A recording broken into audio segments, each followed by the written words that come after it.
नमस्कार, मी सुयश टिळक. मी ऋतुजा बागवे. आम्ही दोघंही तुम्हाला वचन दिल्याप्रमाणे पोहोचलेलो आहोत महाराष्ट्र प्रदूषण नियंत्रण मंडळाच्या कार्यालयात जे आहे सायनमध्ये. आणि आज आम्ही भेटणार आहोत आमच्या विजेत्या स्पर्धकांना. आम्ही दोघंही जण एबीपी माझावर काय करतो आहोत असा बऱ्याच प्रेक्षकांना प्रश्न पडला असेल, तर मी पटकन ही जी स्पर्धा होती त्याची तुम्हाला पुन्हा आठवण करून देतो. ही स्पर्धा होती इको फ्रेंडली घरगुती गणेशोत्सव स्पर्धा 2016. गणेशोत्सवाच्या काळात ही स्पर्धा जाहीर करून आम्ही तुमच्या एंट्रीज मागवल्या होत्या. तुमच्या घरातल्या केलेल्या प्रदूषण विरहित आणि इको फ्रेंडली गणेशोत्सवांच्या सजावटींचे फोटो आम्ही मागवले होते आणि त्यातून आज आम्ही काही विजेते काढलेले आहेत. सो फार वेळ न घालवता लवकरच भेटूया आमच्या सगळ्या विजेत्या स्पर्धकांना.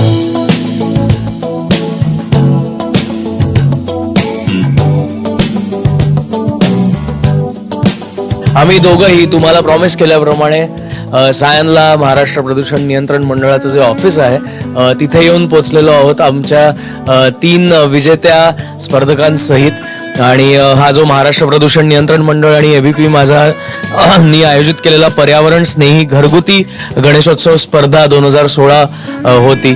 याला भरपूर उत्स्फूर्त प्रतिसाद तुम्ही दिलात, त्यासाठी तुम्हा सगळ्यांचे खूप खूप आभार. मी संजय बुसकोटे साहेबांना विनंती करतो की इथून पुढची सूत्र त्यांनी जरा वेळासाठी आपल्या हातात घ्यावीत.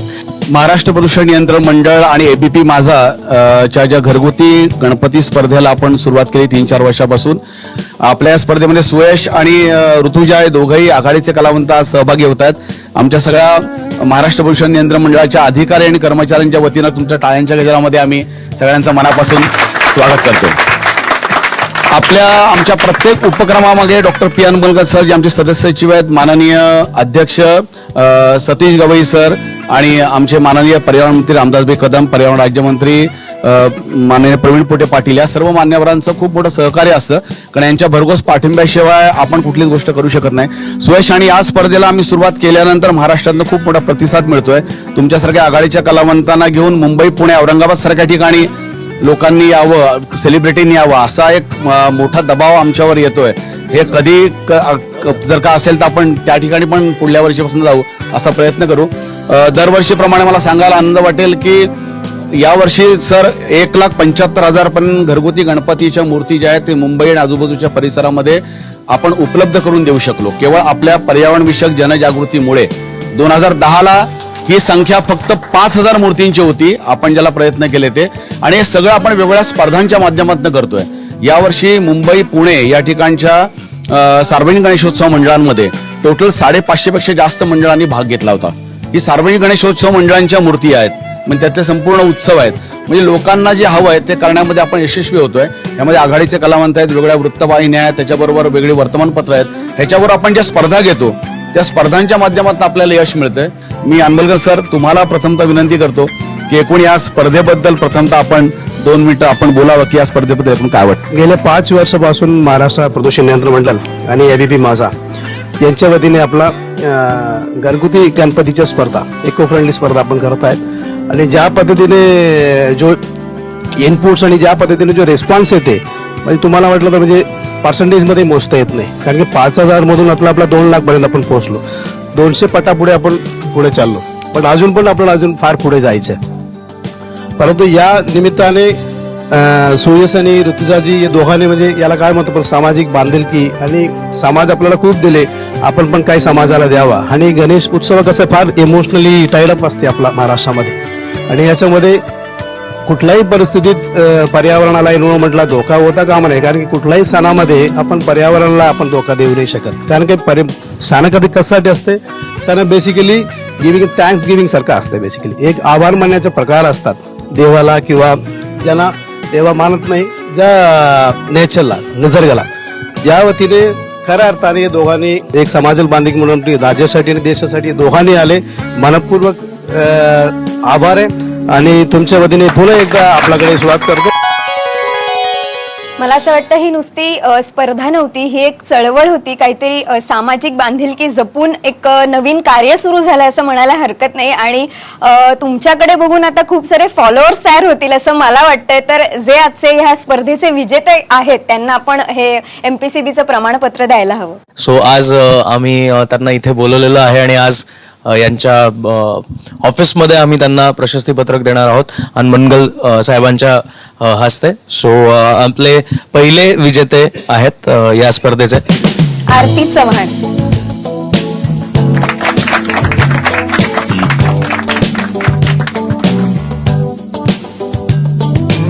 आणि आता विनिंग गणपती जो या वर्षीचा जिंकलेला गणपती आहे त्याचं डेकोरेशन तुम्हाला फोटो स्वरूपात बघायला मिळेल. हा विनिंग गणपती आहे. गॉड इज नेचर या नेचर इज गॉड, की मी माझं पेटिशन करताना मी पर्यावरण अगदी डिस्ट्रॉय झालेलं बघितलेलं नवी मुंबईमध्ये, तर त्याच्यापासून माझ्या मनामध्ये हे आलं. आणि हा न्यूजपेपरने केलेला अगदी हॉलो आहे. ताज के पत्तों का घर जो हम बनाते बचपन में, उसी कॉन्सेप्ट को यूज किया है. Nothing is inside. पूर्णपणे हॉलो आहे गणपती, ह्याला काही एक सपोर्ट नाहीये, नो स्केलेटल सपोर्ट. फक्त बाउंड्री मारत मारत एकावर एक कागदाचा मी लगद्याचा थर चढवला. तो थर सुकल्यावर त्याच्यावर मी नंतर हा आकार दिला. आकार दिल्यावर आपण बघाल की वरती जे आहे ते पूर्णपणे नेचर आहे, माउंटेन केलेला आहे. तो नेचर त्यांच्या कानापर्यंत येतो, छातीपर्यंत जातो. गणपती दोन्ही हाताने शॉलने निसर्गाला प्रोटेक्ट करताना दाखवलेला आहे. एका हातामध्ये मोदकामध्ये मी एक छोटंसं सॅपलिंग लावलेलं. देव आपल्याला मेसेज देत आहे की झाडे लावा, झाडे वाचवा, झाडे जगवा. आणि हातामध्ये आशीर्वाद वगैरे असं काय त्याच्या जागेवर मी वाढलेलं झाड दाखवलं आहे. आणि पोटावर मी पेंटिंग अशी केली की पूर्ण निसर्ग तयार केलेला आहे. प्रोटेक्ट करा आणि निसर्ग रम्य निसर्ग तयार करा. एवढ्या सुंदर पद्धतीने आरती ताईंनी या मूर्त्या केलेल्या आहेत. त्यांच्या मूर्त्या जरी आतून पोकळ असल्या तरी त्याच्यात भावना भरपूर भरलेल्या आहेत. त्यांच्या इमोशन्स त्या मूर्त्यांच्या आत भरभरून आहेत. आणि हे सगळे फोटोग्राफ्स बघून मला एक नेहमी आपण म्हणतो की निर्गुण निराकार कुठल्याही आकारात त्यांनी गणपती शोधून काढलाय. तर मला असं वाटतं ही खरी श्रद्धा आहे, ही खरी भक्ती आहे, तर ही सगळ्यांनी फॉलो करावी. एक्झॅक्टली. आपले पुढचे विजेते आहेत श्री प्रसाद बर्गे.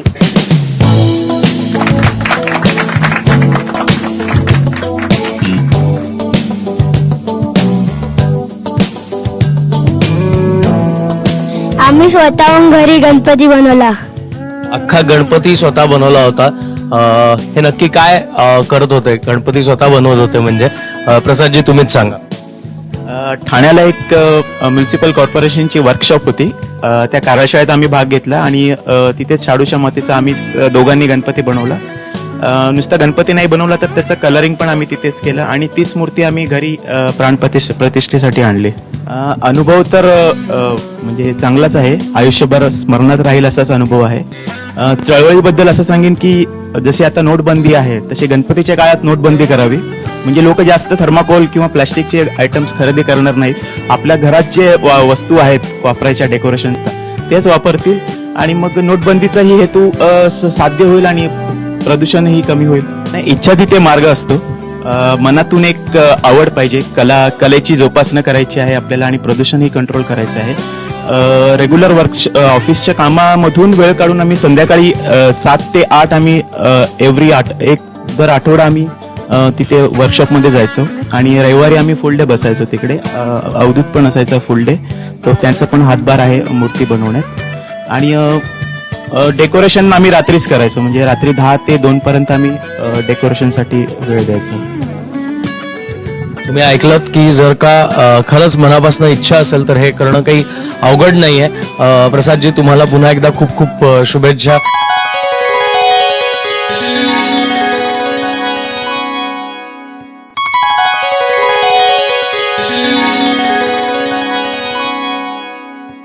आणि पुढच्या विजेत्या या स्पर्धेच्या अंजली दिलीप.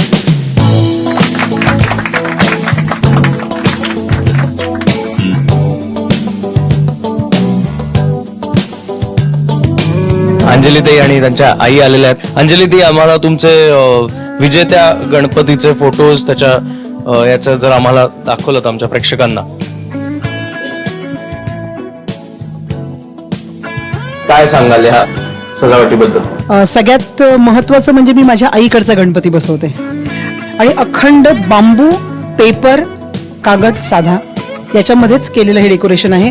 फेविकॉल वापरलेला नाही, खळ वापरलेली आहे. एकमेव आणि पहिली स्पर्धा जिथे अखंड मटेरियलची तुम्ही लिस्ट मागवलीत, आम्ही काय डेकोरेशन केलं त्याची प्रोसेस मागवलीत, ते स्वतः बघून व्हेरीफाय करून त्याच्यानंतर तुम्ही रिझल्ट दिलात. आजपर्यंत घडलं नाही, हे पहिल्यांदा घडतंय. त्यामुळे खूप खूप धन्यवाद तुमच्या या स्पर्धेला की खरोखर ही स्पर्धा निसर्गाशी जवळीक साधणारी. स्पर्धेबद्दल इतकं छान ऐकल्यानंतर आम्हालाही खूप छान वाटतंय की खरंच ही एक वेगळ्या प्रकारची स्पर्धा एबीपी माझा आणि महाराष्ट्र प्रदूषण नियंत्रण मंडळ दरवर्षी तुमच्यासाठी घेऊन येत आहे. या स्पर्धेत आत्ता अंजली त्यांनी सांगितल्याप्रमाणे खूप गोष्टींचा आम्ही फार विचारपूर्वक निर्णय घेतो आणि फायनली त्याचा एक रिझल्ट बाहेर येतो. या कार्यालयात काम करणाऱ्या प्रथम लिपिका आमच्या सोबत आहेत. हा साधारण प्रोग्राम 2012 पासून चालू केलेला आहे आणि अतिशय सुंदर प्रकारे गणपतीचा प्रोग्राम, शाडूची गणपती म्हणा, शाडूची मूर्ती म्हणा, किंवा ह्याचं झाडांचं संरक्षण म्हणा, किंवा निसर्गाचं संरक्षण कसं राखायचं, हे महाराष्ट्र प्रदूषण नियंत्रण मंडळातले जनसंपर्क अधिकारी बिस्कुटे साहेब यांनी अतिशय सुंदर उपक्रम राबवलेला आहे. तसेच मंडळातले अधिकारी कर्मचारी सुद्धा आपापल्या परीने शाळेत जाऊन किंवा आपल्या मुलांच्या वर्गात शाळेत जाऊन हा प्रोग्राम चांगला राबवत आहेत आणि अतिशय सुंदर प्रोग्राम हा चाललेला आहे. आत्ताच आरतीताईने जे आम्हाला दाखवलं आहे ते खरोखर त्यांचं अगदी वाखाणण्यासारखे गुण आहेत की त्यांनी अतिशय सुंदर रीतीने गणपतीचं, आणि आम्ही पण चाट पडलो ऐकून की वा, त्यांनी इतक्या सुंदरतेने कल्पनेने त्यांनी प्रोग्राम राबवलेला आहे आणि अतिशय सुंदर. फार अभिमान वाटतो आमच्या डिपार्टमेंटनी हा जो कार्यक्रम राबवला आहे आणि सुयश आणि ऋतुजानी हे मोलाचं हे मदत केलेली आहे आणि एबीपी माझानी पण आम्हाला फार सपोर्ट केले ह्या इनिशिएटिव्हला. मी फक्त एवढंच सांगेन की मी माझ्या जेव्हा संपर्कात जेवढे पण काही आमचे फ्रेंड सर्कल आहे त्यांचे म्हणजे गेल्या 2 वर्षापासून मला चित्र बदललेलं दिसतंय. म्हणजे जवळजवळ मी 8-10 गणपती अटेंड केले माझे जे क्लोज फ्रेंड सर्कलमध्ये, ते सगळे इको फ्रेंडली गणपतीमध्ये कन्वर्ट झालेले आहेत आणि फार तो चेंज मी माझ्या डिपार्टमेंटमध्ये चर्चा करत असताना मला फार चेंज जाणवलं जवळून. तर मला सगळ्यांना एवढीच रिक्वेस्ट करायची की सगळ्यांनी स्वतःहून सुयश आणि ऋतुजा बनून आणि काही स्वतःनी हा पुढाकार घेऊन हा जो कार्यक्रम प्रदूषण नियंत्रण मंडळ राबवला आहे हा सगळ्यांनी पुढे घेऊन जावा आणि आपल्याला 80%, 90%, 100% पर्यंत ही वाटचाल घेऊन जायची आहे. एवढंच मी सगळ्यांना रिक्वेस्ट करेन. थँक्यू. महाराष्ट्र प्रदूषण नियंत्रण मंडळ जे आता राबवत आहे इको फ्रेंडली गणपती, ते अख्ख्या महाराष्ट्रामध्ये टोटल सर्व महाराष्ट्रामध्ये पसरलेलं आहे आणि आता ते बक्षीस वाटप जे झालेलं आहे त्यानुसार असं दिसतं आहे की पूर्णपणे सर्किटला गेलेलं आहे आणि घरगुती म्हणजे आपण मंडळाचे गणपती जे राबवतोय आता घरगुती गणेशोत्सव सुद्धा त्यामध्ये प्रसारित झालेला आहे. आणि यांनी जे एबीपी माझा आणि महाराष्ट्र प्रदूषण नियंत्रण मंडळाने जो प्रोग्राम केलेला आहे हा अतिशय चांगला आहे आणि हा आदर्श सगळ्या लोकांनी घेतला पाहिजे आणि हा आदर्श घेतला तरच समाज पुढे जाईल आणि इको फ्रेंडली गणपती साजरा केला जाईल. आणि महाराष्ट्र प्रदूषण नियंत्रण मंडळ ज्याप्रमाणे सगळं प्रदूषण नियंत्रण करण्यासाठी आम्हीच फक्त काम करत नाही आहोत, तर तुमची सगळ्यांची गरज आहे. सगळ्यांनी अशा प्रकारे मदत करण्याची आणि सहकार्याची गरज आहे महाराष्ट्राला आणि अशा प्रकारे जर आपण एकमेकाला सहकार्य केलं तर आपण प्रदूषण नक्कीच नियंत्रणात आणू शकू. गणेशोत्सव हा घरोघरी आणि सर्व समाजात साजरा केला जातो आणि आम्ही बरोबर तीच नस पकडून जर आम्हाला प्रदूषण नियंत्रणात आणायचं असेल तर त्यासाठी आम्ही गणेशोत्सव हे काम आम्ही सुरू केलंय आणि अर्थातच आमच्या कार्यालयाकडून किंवा तुमच्याकडून ह्यासाठी जो वेळ दिला जातोय आणि सामाजिक बांधिलकी म्हणून जे काय कार्य केलं जातंय त्याबद्दल खरोखरच मला अभिमान आहे.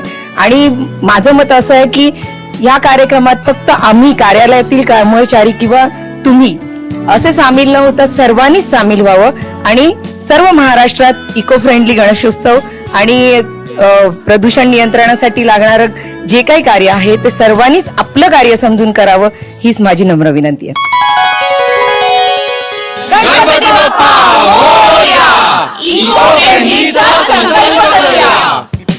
तर अशा प्रकारे इको फ्रेंडली गणेशोत्सव स्पर्धा 2016चा निकाल पार पडलेला आहे. आम्ही वचन दिल्याप्रमाणे महाराष्ट्र प्रदूषण नियंत्रण मंडळाच्या ऑफिसमध्ये येऊन प्रशस्ती पत्रक आणि मोदक, प्रसादाचा मोदक हा विजेत्या स्पर्धकांना दिलेला आहे. आपण समाज म्हणून एकत्र आहोत हे दाखवण्याची आता एक वेगळी गरज निर्माण झालेली आहे. ती अशा प्रकारच्या स्पर्धांमधनं जर होत असेल तर का नाही, त्याच्यासाठी आपण नक्कीच काही ना काहीतरी दरवर्षी करायला लागू. सो पुढच्या वर्षीही आम्ही दोघंही तुम्हाला भेटायला इतकेच उत्सुक आहोत. तोपर्यंत गणपती बाप्पा मोरया, इको फ्रेंडलीचा संकल्प करूया.